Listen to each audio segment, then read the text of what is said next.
Nosotros poseemos algo de tremendo valor, un recurso no renovable que se encamina inevitablemente hacia su agotamiento total.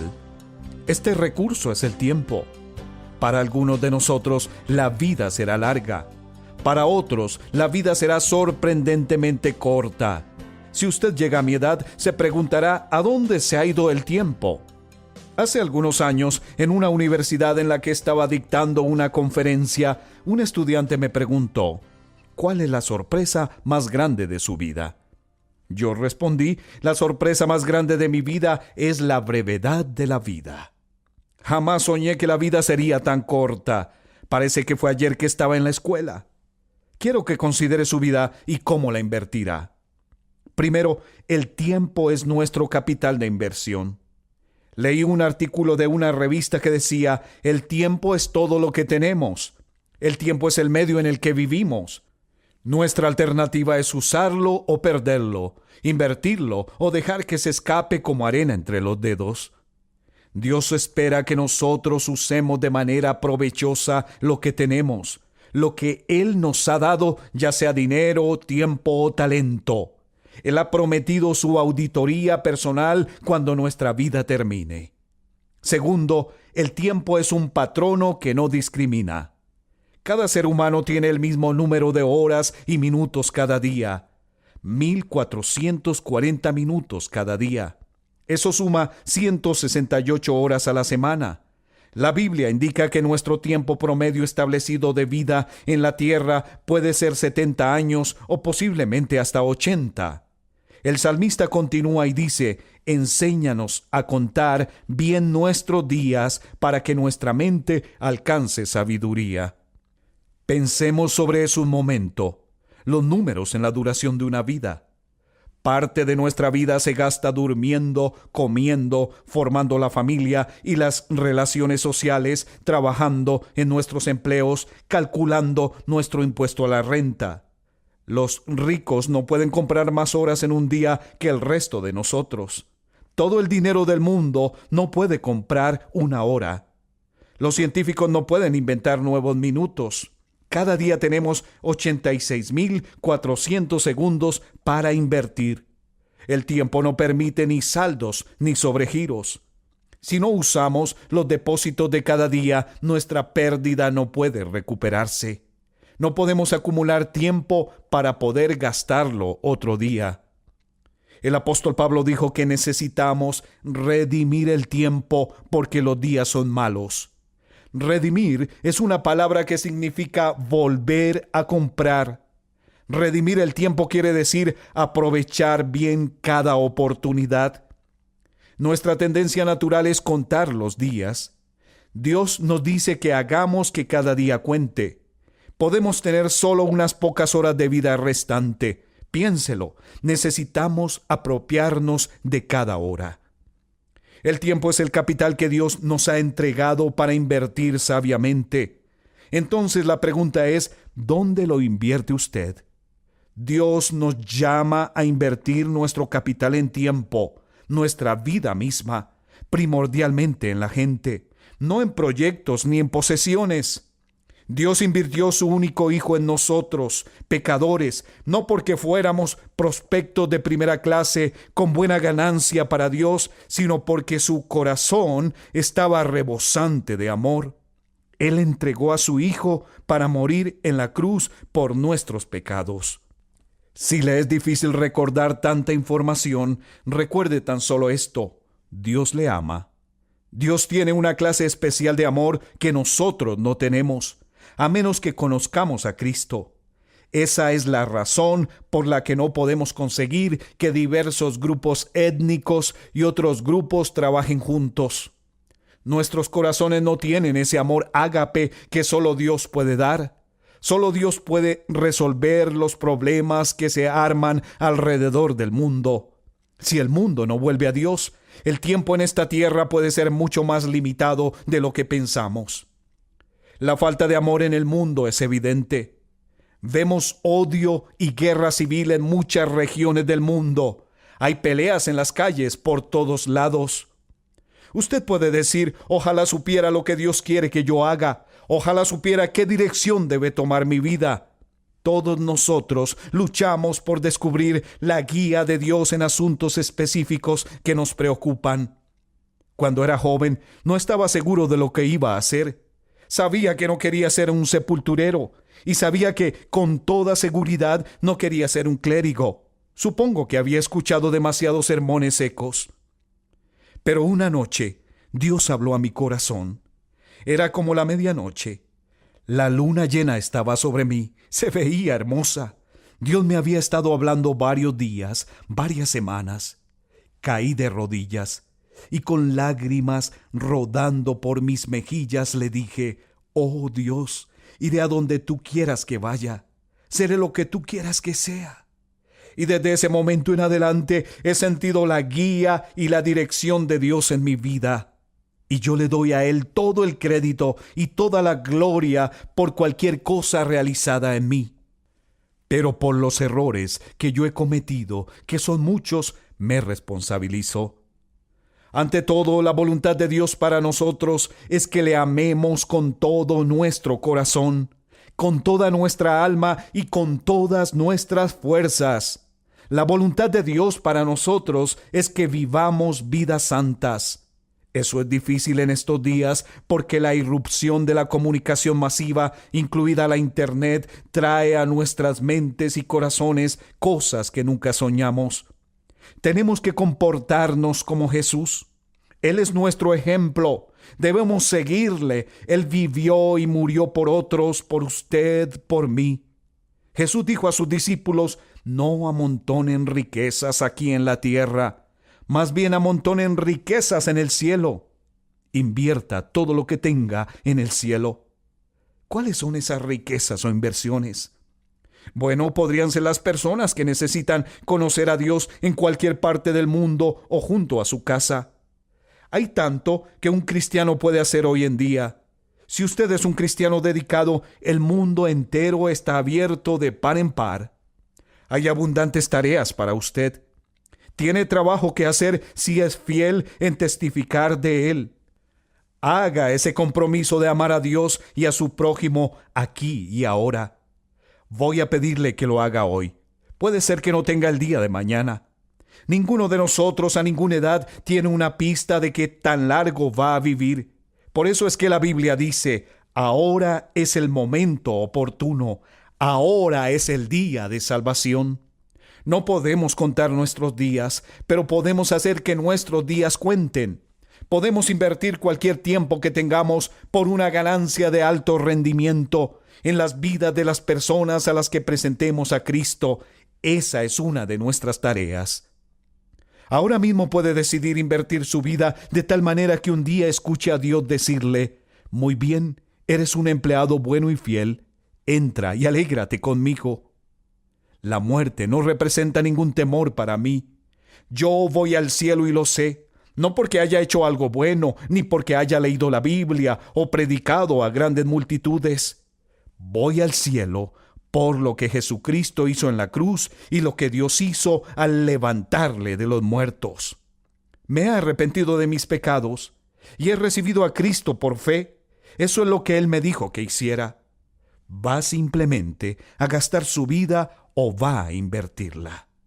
Viva una vida nueva con Cristo como su Señor y con sus ojos puestos en el cielo. Una de las cadenas de televisión tiene una serie de 5 programas sobre los inicios del cristianismo e incluyen la crucifixión de Jesucristo, una de las imágenes más gráficas que haya visto. Y entre todos los emblemas del mundo, ninguno es admirado, glorificado y adorado como la cruz. Fue el instrumento del sufrimiento de Cristo y de su muerte, y también el instrumento de nuestra salvación. La historia de la cruz es muy interesante porque se remonta a India, se remonta a China, mucho antes de que Cristo viniera. Y las víctimas, como saben, eran atadas a la cruz con cuerdas o sus manos eran clavadas y eran dejadas a morir. Y el calor del sol, el peso de su cuerpo y la tortura que pasó antes de ir a la cruz, tardaban a veces 2 o 3 días y a veces una semana para que la persona muriera en una cruz, la más terrible, la más fea, la más dolorosa forma de morir que podamos imaginar. Pero para el tiempo de Constantino, en el siglo IV, y él se había vuelto cristiano o uno profesante, como un instrumento de tortura, fue abolido. Y luego en las naciones cristianas comenzaron a usar la cruz como símbolo del cristianismo. Era labrada en sus carretas, sobre lo que tenían, y la cruz se volvió el símbolo de todo lo que representaba el cristianismo. Y a través de organizaciones como la Cruz Roja, se ha vuelto un símbolo internacional de buena voluntad y ayuda a otras personas. Hebreos, el 6º capítulo, dice: es imposible aquellos que una vez iluminados, que han saboreado el don celestial, que han tenido parte en el Espíritu Santo y que han probado la buena palabra de Dios y los poderes del mundo venidero, si se apartan, no pueden renovar su arrepentimiento, ya que crucifican contra sí mismo al Hijo de Dios de nuevo y lo exponen a la vergüenza pública. Siempre que se proclama el Evangelio, los que escuchan el mensaje y reciben a Cristo como Salvador, lo hacen a través de la cruz. Pero si descuidas o rechazas la oferta de Dios de amor y misericordia de la cruz, tú ayudaste a crucificar a Jesucristo. Por eso está mal decir que los judíos crucificaron a Cristo, como los cristianos decían principalmente en la Edad Media, y solían intentar convertir a los judíos a punta de espada, con una pistola en su cabeza o con un cuchillo en su cuello para intentar hacer que se convirtieran, porque decían que eran los asesinos de Cristo. Ellos no mataron a Cristo. ¿Sabes quién fue? Todos nosotros. Todos tuvimos parte en su muerte, porque su muerte fue planeada antes de la fundación del mundo por el pecado. Y la Biblia dice que todos pecamos y no alcanzamos la gloria de Dios. Hay 4 dimensiones de la cruz en las que pienso cuando hablo de ella. Pienso en la amplitud de la cruz. El amor de Cristo se manifiesta en la cruz de Cristo, que incluye a todo el mundo. El amor de Dios se extiende a África, a Asia, a Latinoamérica, a Rusia, a China, a Estados Unidos, a Canadá, a todo el mundo. Te incluye a ti, quien quiera que seas, de cualquier religión, o si no tienes religión. Dios te ama y dice desde la cruz: te amo. Y hay una longitud de la cruz. No tiene medida. Se extiende de la eternidad a la eternidad, de lo eterno a lo eterno. Cuando Noé construyó el arca, ¿saben cuánto medía? 137 metros de largo. Cuando Salomón construyó el templo, ¿saben cuánto medía? 27 metros. Si construyes una caja para herramientas, puedes medir la madera con una regla. Pero ¿cómo mides de lado a lado el amor de Dios? En la cruz. La Biblia dice, Pablo dice, que el amor de Dios sobrepasa todo conocimiento. No hay forma de que una mente finita comience a entender el amor de Dios que dio a su Hijo en la cruz para morir por ti. Porque tú y yo merecíamos morir. Merecíamos el infierno y el juicio. Y luego pienso en la altura de la cruz. Se extiende al trono de Dios. No importa qué tan alto sea el cielo. A través de la cruz Dios atrae a todos los hombres a Él. Y tú debes tomar una decisión sobre Jesucristo. Los científicos buscan en el espacio más y más y más lejos y no pueden huir de Dios. El tema de la astronomía y el tema de la frontera espacial me emociona. Hay científicos aquí esta noche, saben mucho más sobre la altura del universo de lo que yo puedo explicar. Pero el cielo está por ahí. No sabemos exactamente dónde. Dices, ¿crees que el cielo es un lugar? Sí, creo que es un lugar. Creo que voy a ver las calles doradas y caminaré por ellas. Y creo que voy a vivir creo que en una choza. Algunos de ustedes vivirán en mansiones. Sí, el cielo va a ser un lugar glorioso. Y no puedes ir más allá del amor de Dios incluso en el cielo.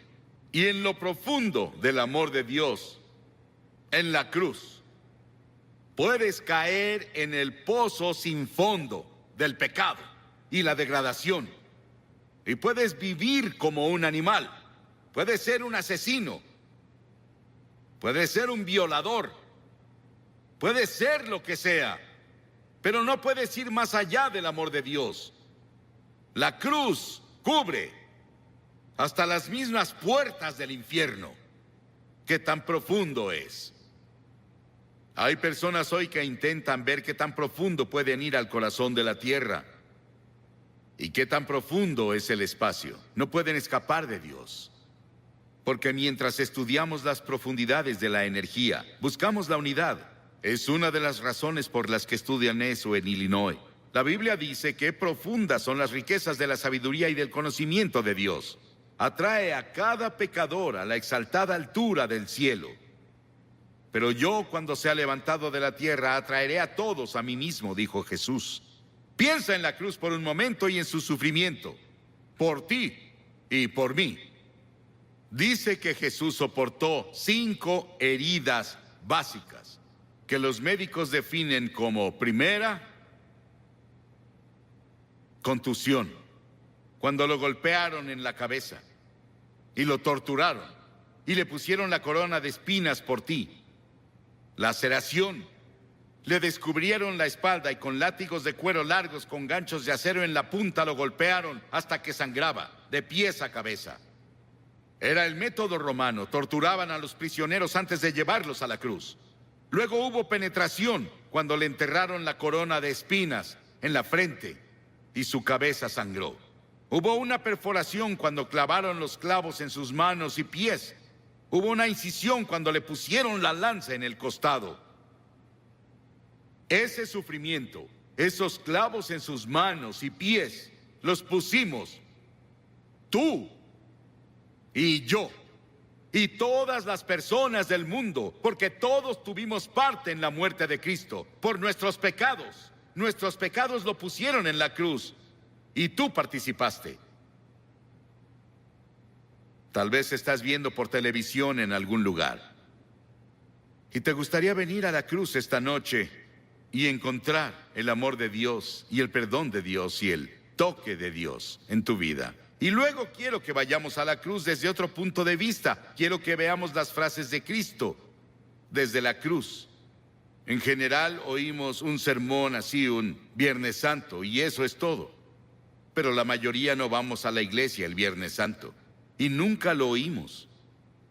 Hay 28 profecías en el Antiguo Testamento sobre la cruz, capítulos enteros. Está Génesis 22 y Salmo 22 e Isaías 53 y Levítico 16, que especialmente tienen que ver con el sufrimiento de Cristo en la cruz. Cientos y miles de años antes de que Él fuera a la cruz. Estaban bajo la inspiración del Espíritu Santo, los autores del Antiguo Testamento.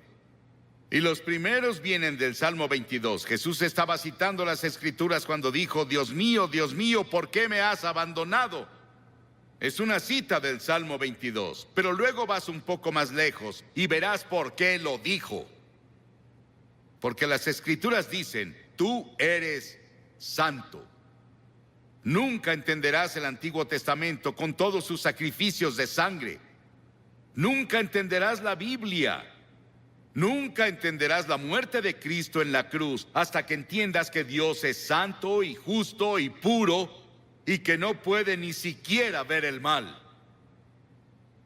En ese terrible momento de agonía del Señor Jesucristo en la cruz, Él estaba solitario, olvidado por sus amigos. Y luego llegó una sombra por primera vez desde que la eternidad comenzó entre Dios el Padre y Dios el Hijo, porque Dios no puede ver el pecado, porque en ese momento Él puso tus pecados y los míos en Cristo, y Cristo sufría por nosotros. Y en ese momento misterioso Fue hecho pecado por nosotros el que no conoció pecado. ¿Sabes qué significa? Fue hecho pecado. Él no conocía pecado. Nunca dijo una mentira. Nunca tuvo un pensamiento malvado. Nunca tuvo avaricia o lujuria. Y de pronto, toda esa suciedad y mugre de tu vida y de mi vida descendieron en él. Y nadie entenderá nunca el misterio de ese momento. Ningún teólogo puede explicarlo, que me convenza al menos. Fue el gran amor de Dios por ti que permitió que su Hijo tomara ese sufrimiento.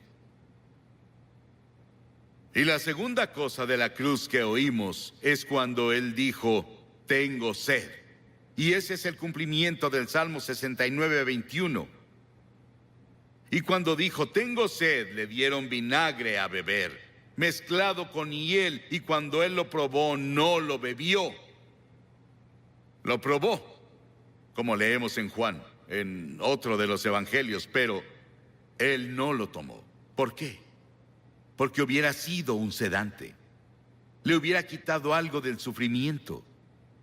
Y él estaba ahí para tomar todo el sufrimiento con conciencia absoluta. Por ti y por mí. No lo aceptó. Él debía sufrir la terrible agonía y llevar nuestros pecados a la cruz consciente. Por ti. Y si hubiera sido la única persona en todo el mundo, habría muerto por ti. Y luego en Lucas 23:34 hay otra cosa que dice de la cruz. Él dijo, Padre, perdónalos. No saben lo que hacen. Estaba hablando de esos soldados que lo estaban clavando. La multitud que estaba ahí que gritaba e injuriaba contra él. 72,000 ángeles sacaron sus espadas listos para venir a rescatarlo. Y él dijo, no. Lo hago porque los amo. Verás, tú y yo hemos pecado contra Dios, quebramos sus leyes, y Él dijo, el día que rompas mis leyes, sufrirás y morirás. Él se lo dijo a Adán y Eva, ellos rompieron la ley. Pecaron, eso significa. Y verás, Dios nunca quiso que nadie muriera. Y Dios no creó el infierno para nosotros. Pero deliberadamente nos rebelamos contra Dios. Y Dios no sería Dios, Él no sería justo y recto y santo si viniera a darnos palmaditas y dijera, te perdono. Teníamos que morir por nuestros pecados, o alguien calificado tenía que morir por nosotros, y esa persona calificada era Jesucristo, y Él se ofreció a hacerlo. Él murió en nuestro lugar. Oí sobre una mujer que le escribió a un columnista y dijo que su cura para la culpa era ir a su propio jardín, cavar un agujero en la tierra, recostarse boca abajo, decir de que era culpable y confesar todas sus faltas en ese lugar que cavó y luego cubrirlo. Las personas harán casi de todo para enterrar sus culpas. El lugar para deshacerse de ellas es la cruz. Por siglos las personas han hecho cosas desesperadas para enterrar la culpa. James Nelson, sobre quien leímos el año pasado, de joven, en una escena llena de alcohol, golpeó a su madre hasta matarla con un ladrillo. Estuvo 9 años en prisión y durante ese tiempo conoció a Cristo en la cruz. Y tuvo un profundo arrepentimiento y confesó a Cristo como su Salvador y Señor. Comenzó a estudiar la Biblia y comenzó a ser predicador laico.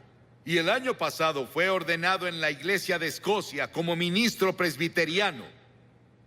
El perdón de Dios, el amor de Dios, el poder de la cruz para cambiar y perdonar. Qué maravilloso y grandioso. Y otra cosa que hizo en la cruz, que es la cosa más conmovedora para mí en el mundo.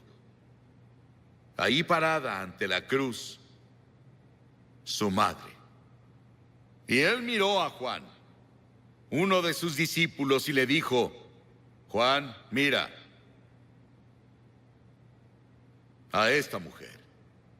Y ella dijo, él le dijo a María, su madre, la llamó mujer, igual que lo hizo en Caná de Galilea 2 veces, la llamó mujer. Él dijo, mujer, he ahí a tu hijo. Y desde ahí, Juan, su amigo y discípulo, se encargó de su madre.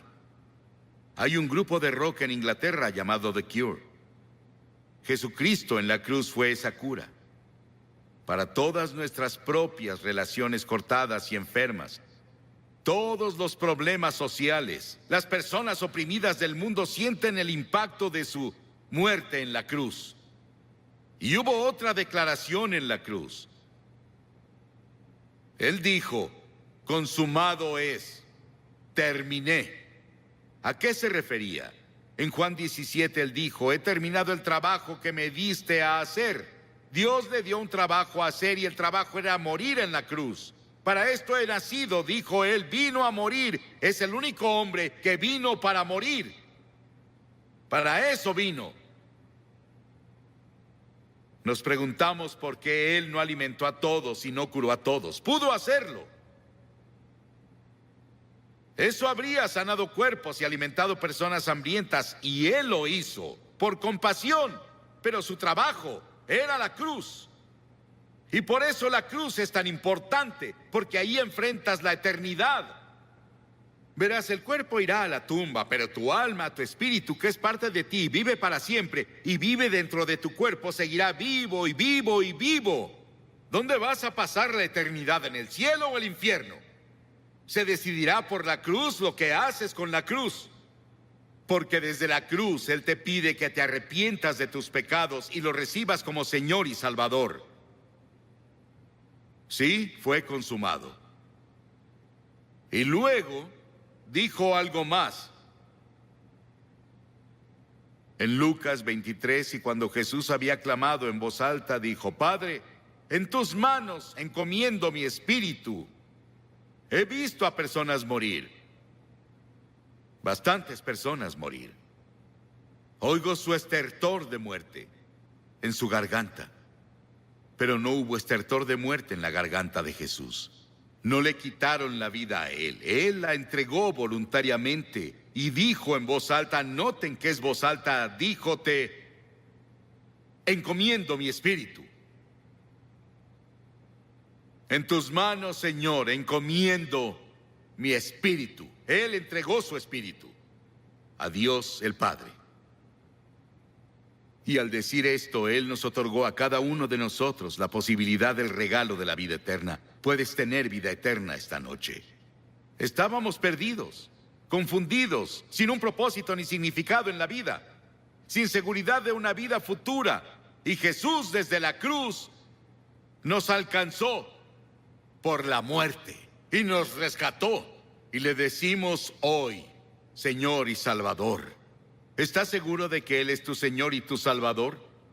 Miles de personas van a la iglesia, pero no están seguros de si han entregado sus vidas a Cristo. Y luego al final hubo una declaración que le hizo al ladrón en la cruz. Las masas abajo gritaron, si eres el Hijo de Dios, baja y sálvate tú. Y otros le decían, salvó a otros, pero no puede salvarse él. Se burlaban, abucheaban, se reían. Y ambos ladrones lo criticaban. Verás, él estuvo en la cruz por 6 horas. Y las 3 primeras horas, ambos lo estaban criticando y burlándose de él, como las multitudes abajo. Pero uno de los ladrones comenzó a ver. Ambos eran culpables. Ambos merecían morir según las leyes romanas. Pero uno de ellos comenzó a ver a Jesús y comenzó a ver algo que no había visto nunca antes. Él vio que Jesús era diferente y comenzó a decirse, debe ser el Hijo de Dios, debe ser el Señor.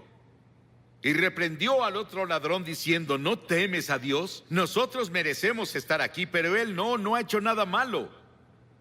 Luego se giró a Jesús y dijo, Señor. Y la palabra Señor significa mi Señor personal. Él dijo, Señor, acuérdate de mí cuando vengas en tu reino. ¡Qué acto de fe! Y Jesús dijo, ¿qué dijo Jesús?